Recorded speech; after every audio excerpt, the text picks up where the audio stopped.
हुए हैं और उपचुनाव के जो नतीजे आए हैं 13 सीटों में से 10 सीटें हैं वो इंडिया अलायंस को मिले और 2 सीटें वो बीजेपी को मिले, तो क्या लग रहा है? देखिए, तो स्पष्ट है कि जनता का किस तरह आक्रोश है केंद्र सरकार के प्रति। ये ठीक है कि केंद्र में आदरणीय प्रधानमंत्री जी मोदी जी की सरकार बन गई है, लेकिन जनता खारिज कर रही है, इसलिए 240 सीटों पर पहले सिमटाया और अभी 13 सीटों में 11 सीटों पर इंडिया गठबंधन की जीत हुई, एनडीए की हार हुई। ये बता रहा है कि अब आदरणीय मोदी जी के खिलाफ जनता तैयार बैठी है।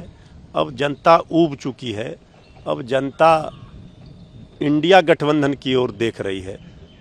लेकिन जो रुपौली के जो नतीजे आए हैं वहाँ तेजस्वी यादव भी गए हैं और एनडीए के तरफ से भी जो है उम्मीदवार थे, दोनों इंडिया और एनडीए हार गए और वहाँ से जो है वो इंडिपेंडेंट है कैंडिडेट वो शंकर सिंह। देखिए, उपचुनाव होते हैं सरकार के पक्ष में।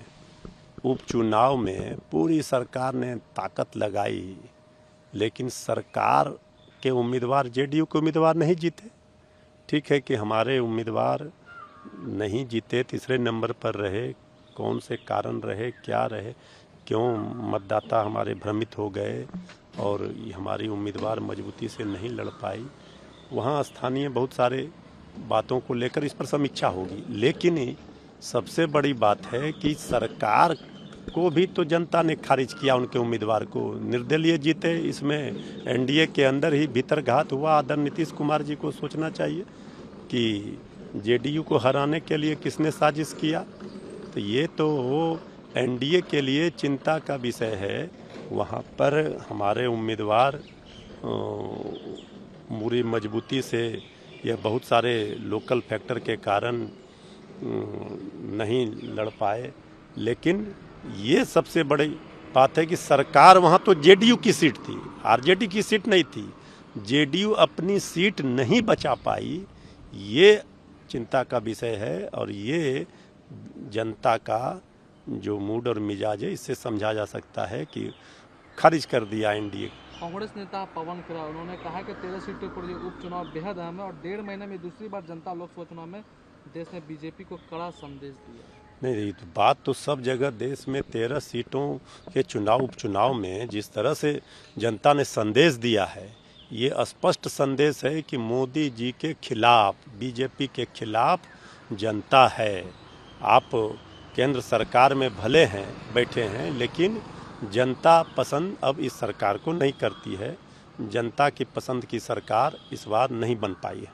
तो बंगाल बीजेपी के अध्यक्ष है सुकांत मजूमदार, उन्होंने कहा कि जिस तरह के नतीजे हैं, कुछ वोटों पर बीजेपी को 3 वोट मिले, कुछ वोटों पर 4 वोट मिले, ये वोटों के नाम पर धोखाधड़ी है। हमने पहले भी चुनाव आयोग से शिकायत की थी लेकिन कोई सुनवाई नहीं। देखिए, ये जो बात कर रहे हैं बीजेपी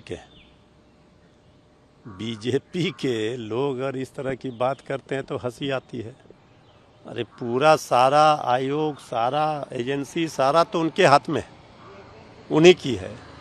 जहाँ हार रही है तो वो अब सवाल उठा रही है और जहाँ जीत रही है वहाँ, तो ये जो बीजेपी के नेताओं को समझना चाहिए कि अब आपकी दुर्गति होने जा रही है। अब जनता आपसे नाराज है। ओवैसी उन्होंने कहा है कि ओबीसी समुदाय के उम्मीदवार चुनाव जीते हैं, महाराष्ट्र में सांसद बने, राज्य में कोई मुस्लिम उम्मीदवार नहीं होता है, भारतीय लोकतंत्र का प्रतिनिधित्व स्वरूप है। अगर किसी खास कोई उम्मीदवार ने जीता है तो इस संबंध में सोचना चाहिए कि ओबीसी समुदाय का प्रतिनिधित्व बराबर हो गया है और जब मुसलमान सभी को वोट दे रहे हैं तो फिर उनके उम्मीदवार चुनाव क्यों नहीं जीते। देखिए, ओवैसी साहब की राजनीति का पैटर्न भी वही है। वो धर्म के नाम पर नफरत फैलाना, धर्म के नाम पर उस समाज, और जनता चुनती है लोकतंत्र में। आप हर चीज़ को धर्म के नाम पर नफरत ना फैलाइए। ये तो बीजेपी की भाषा ना बोलिए। बीजेपी का बी टीम बन करके घूमते हैं, ये सबको पता है, तो इसलिए वो क्या ज्ञान देंगे। पीएम मोदी ने विपक्ष पर है वो पलटवार किया है, बुनियादी ढांचा जो परियोजना है गति बढ़ाने की, नौकरियां बढ़ेगी कहे और राज्य को दुनिया की वित्तीय ताकत, मुंबई को फिनटेक राजधानी बनाने का जो है लक्ष्य। आदरणीय प्रधानमंत्री जी 10 वर्षों में रोजगार तो आपने छीन लिए नौजवानों के, रोजगार देंगे क्या? जो छात्र परीक्षा दे रहा है उसका प्रश्न पत्र लीक हो रहा है। तो 10 वर्षों में 11वां वर्ष आपका है, इसमें भी आप यही बोल रहे हैं कि किए जाएंगे। किए क्या ये न बताइए, रोजगार कितना सृजन किए, 2-2 करोड़ नौकरी देने का वादा था, वो सब कहाँ गया पहले ये बताइए। तो नौजवान परेशान है, किसान परेशान है, आप अभी भी ज्ञान दे रहे हैं। एमएचए ने उपराज्यपाल को अधिक शक्ति देने के लिए जम्मू और कश्मीर को पुनर्गठन अधिनियम के नियमों में संशोधन किया है जम्मू कश्मीर में। देखिए, जम्मू कश्मीर को लेकर के बहुत सारी चीज़ों पर बहस जारी है और लगातार विपक्ष के इंडिया गठबंधन के नेता इस पर सवाल खड़े कर रहे हैं। जम्मू कश्मीर में किस तरह हमारे जवान शहीद हो रहे हैं सबको पता है। अब माननीय गृह मंत्री जी को ये बताना चाहिए, ये सिर्फ हमने 370 हटा दिया ये पीठ ठोक रहे हैं, वहाँ हमारे जवान आज भी मारे जा रहे हैं। तो वो जो भी संशोधन कर रहे हैं ये अपने नियम और कानून से नहीं, ये देश अपने संविधान नियम कानून से चलेगा। बीजेपी के मनमानी करने से नहीं चल सकता है।